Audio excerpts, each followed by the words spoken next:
else terrible happens. There's an election, and the election is between two Ukrainians.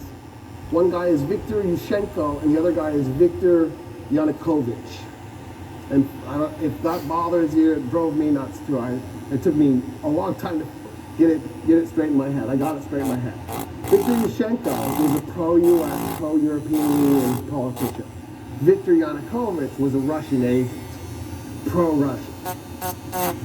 As they're doing the elections, the Russians poisoned Yushchenko. He happened to be in Europe at the time, lucky for him. He actually ends up having to be flown to Vienna, Austria, because they have a special unit for dealing with dioxin poisoning, and they barely save his life. When he comes out of the hospital, he looks 25 years older. Like, the poison just really damaged him. He ends up winning the election after a series of protests and demonstrations against Yanukovych cheating. That's called the Orange Revolution. And at that moment, if there was any doubt about the direction Ukraine wanted to go in, because there was a serious authoritarian tendency in the Ukraine. In that moment now, it becomes clear that Ukrainians do probably want a democracy. And then the next year, there's the Tulip Revolution in Kyrgyzstan. And Kyrgyzstan tries to go democratic. In 2008, there is rice riots in Egypt. And those rice riots in Egypt were sort of a precursor riots that would lead to the Arab Spring just 2 years later. And Putin is watching all of this. In the meantime, the United States attacked Iraq.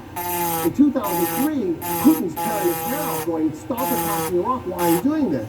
And of course, Bush is doing it because he wants to do regime change. And in Putin's mind, then you don't do regime change on a secular state. You don't do regime change on an ally. Saddam Hussein is a U.S. and a Russian ally. You don't attack allies, you attack enemies. We need to go after these Muslim fundamentalists, not these secular tyrants who are like me. And so he's feeling seriously alienated from the United States. He starts to get paranoid, and he comes to believe that the Rose Revolution and the Orange Revolution and the Tulip Revolution are actually staged by the United States. That we're heading in a direction where the United States is probably going to do regime change on him. In the meantime, the United States does a couple of really nasty things that set Ukraine up for this war. In 1994, we talked Ukraine out of its nuclear weapons with security assurances. It's called the Budapest Memorandum on Security Assurances. And what we said was, if you give up your nukes, we will come to your aid if Russia ever attacks you. Oops.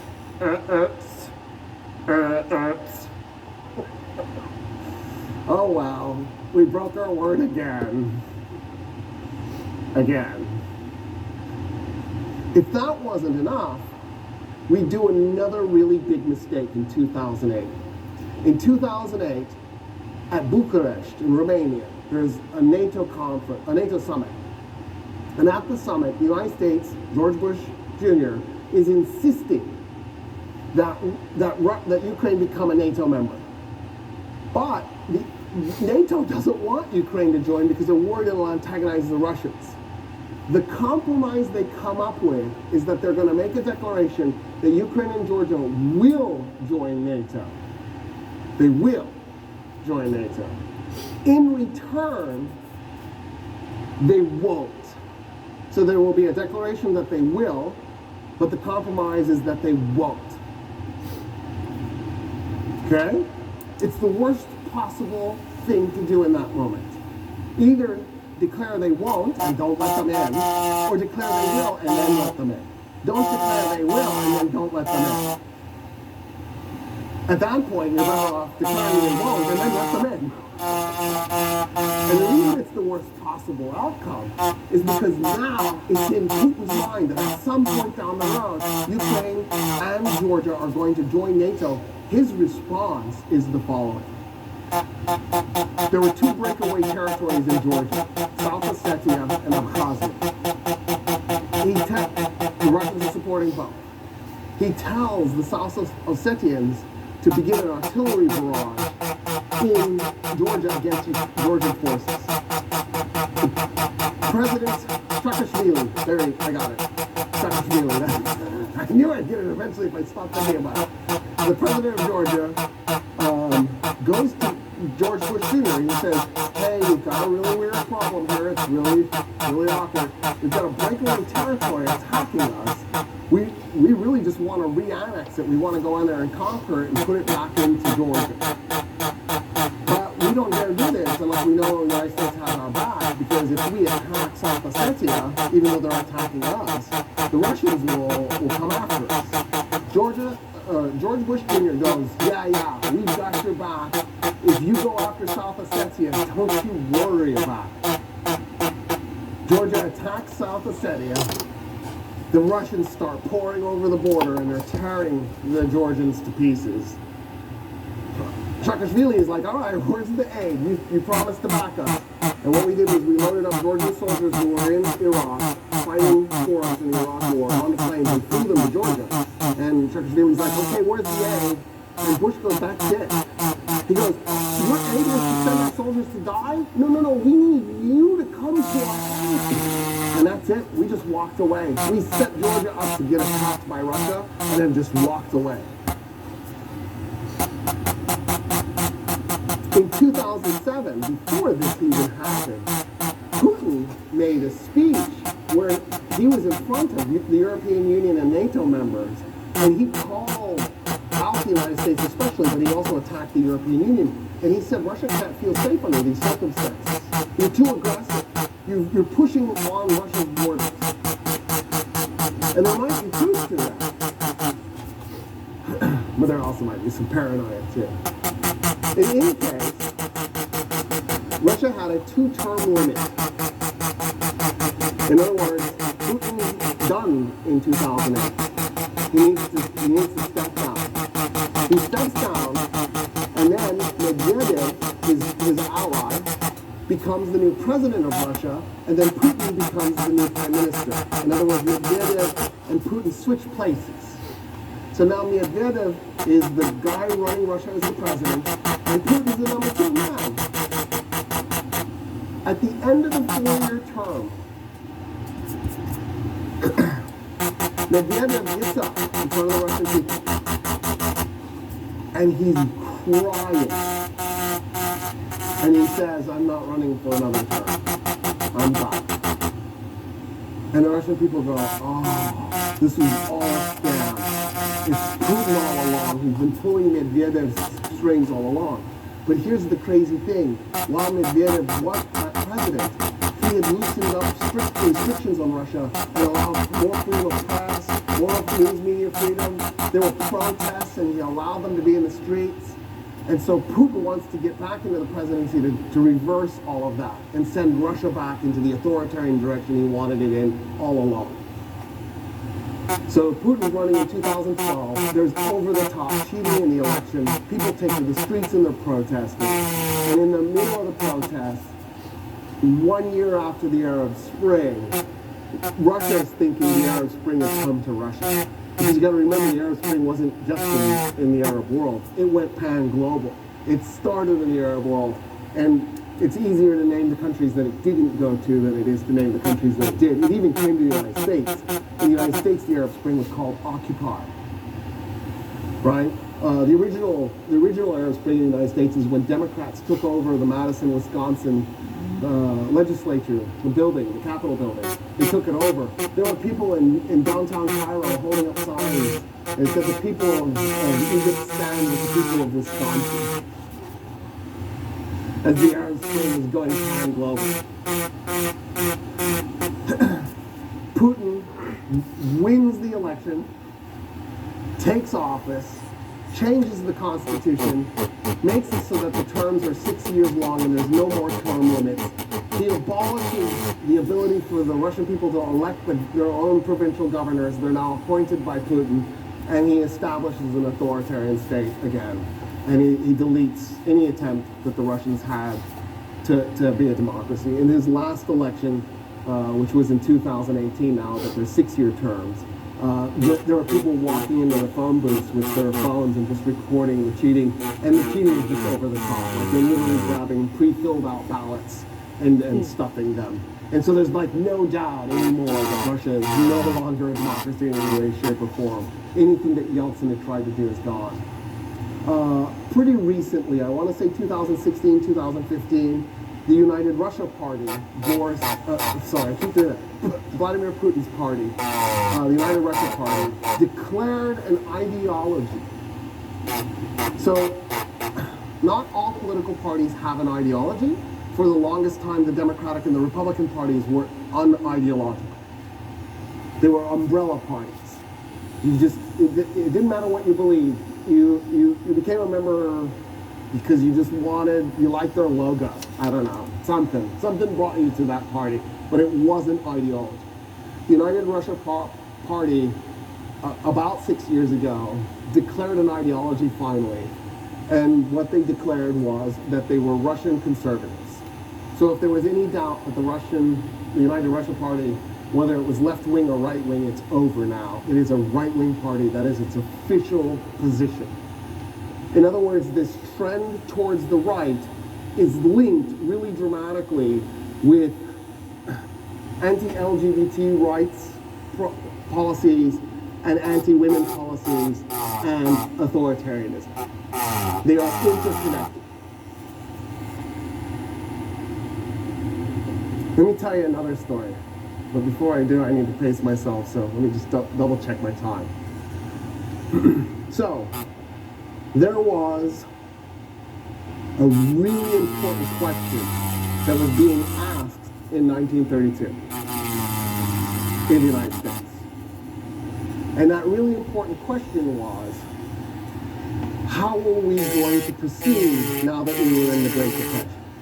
What was the next step?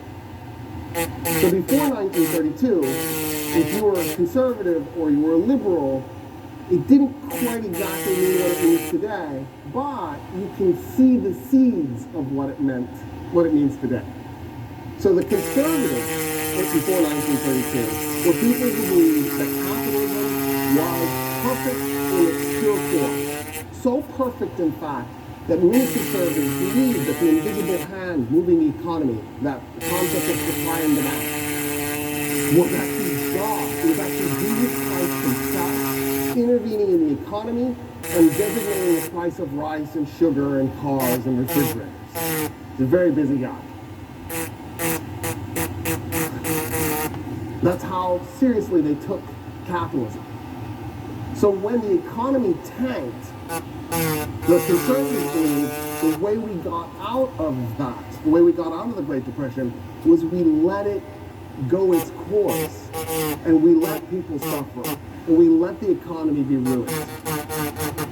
And eventually, the economy would correct itself in a sort of economic Darwinistic way, with Jesus' guidance maybe, because some of them were religious, most of them weren't, they didn't care, but there was a group that did believe this. And that eventually we would have this really super strong, robust economy on the other side. But whatever we did, we needed to stay out of the economy. Because too much interference in the economy might also unhinge the balance, the careful balance that had been established, where there was this tiny elite that had a fabulous amount of wealth, and the rest of the country was basically in poverty. And what that did was that kept down labor prices, because now labor was competing with labor for the jobs. And if you allow for too much wealth to enter into the economy, you might end up with too much of a middle class, which would have too much bargaining power over its wages, and it would drive up the value of labor. The conservatives kind of saw the economy as a zero-sum game. That if a poor person had $10, that was $10 out of a rich person's pocket. The liberals didn't see it that way. They saw it as a feedback loop. That as the economy got stronger and more people had money, more people would buy products, which would make the companies richer, which would allow them to pay their workers more, which would then grow the economy, and it would allow people to buy more products, which would go back to the companies, which would make the companies richer, so they would expand the economy more. So the liberals saw the intervention in the economy as a good thing because they saw it as a way to stimulate growth of the economy. They were both completely dedicated to capitalism. It's just the liberals thought you should do things to manipulate the economy to stimulate growth, whereas the conservatives believe you shouldn't. So when the economy tanks, it's a huge repudiation of both liberals and conservatives because there is no light at the end of the tunnel. In 1932, there was no evidence that we were coming out of the Depression anytime soon. In fact, it was getting worse, not better. And so what FDR does is he basically talks liberals into an adjustment to their ideology. And here's the adjustment. If we don't intervene in the economy right now, maybe the intervention isn't enough to fix the economy and get us back on track, but the intervention will be enough to mitigate some of the worst effects of the economy so people don't suffer so much. If we don't do this right now, the United States is going to have a socialist revolution. And if we get really unlucky, it might even go communist. Right? So if you can remember, the Russians had a socialist revolution in March, called the February Revolution in 1917. And then they had a communist revolution that took out the socialist government in November, called the October Revolution. And so, right, the liberals begin panicking. They're like, that could come here. That was just 15 years earlier. And in fact, socialists were winning races. For example, the mayor of Milwaukee went socialist. And there was movement in that direction. The United States was becoming red.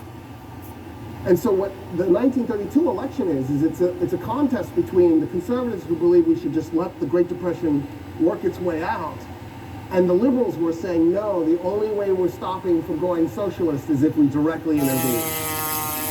Then the liberals won out. So what the liberals did was they hired socialists like James Maynard Keynes to come in and muck around with the economy with the goal of preventing socialism. It was like a vaccination. We're going to give you a little bit of the virus that we don't want you to be overrun by. Here's a little bit of socialism. Here's Social Security. They didn't have to call it Social Security. They could have called it financial security. They could have called it retirement security. They could have called it old age security. They intentionally used words that they thought would kind of feed the system and mollify the working class. And then they did direct intervention on things like banking regulation and the FDIC. And they do things like CCC, where they create fake jobs, which, by the way, I'm very grateful for, so that they can stimulate the economy. I'm grateful because if you've ever walked a trail in a national park, odds are good it was built by the CCC. If you've ever been to the Riverwalk in San Antonio, it was built by the CCC. In other words, we got some really great stuff out of it. It was not, I mean, they were fake jobs, but it was worth it. It's fantastic. An unexpected side effect in combination with World War II, of course. It wasn't just the policies that the liberals had implemented when they took over in the 32 election. So there were, in combination with World War II, there was an unintended side effect. We ended up with the most robust economy in human history. We ended up with the greatest economy the world has ever seen. And it went from 1948 to 1973. It lasted 25 years. It was such an amazing economy, you could get a job and become rich. That has not been possible since, and it was never possible before. Since or before, the only way you became rich was you either A, were born rich, or B, married into a rich family, or C, won the lottery. Right? Don't get me wrong, there's Carnegie to be the example of the rags to riches story.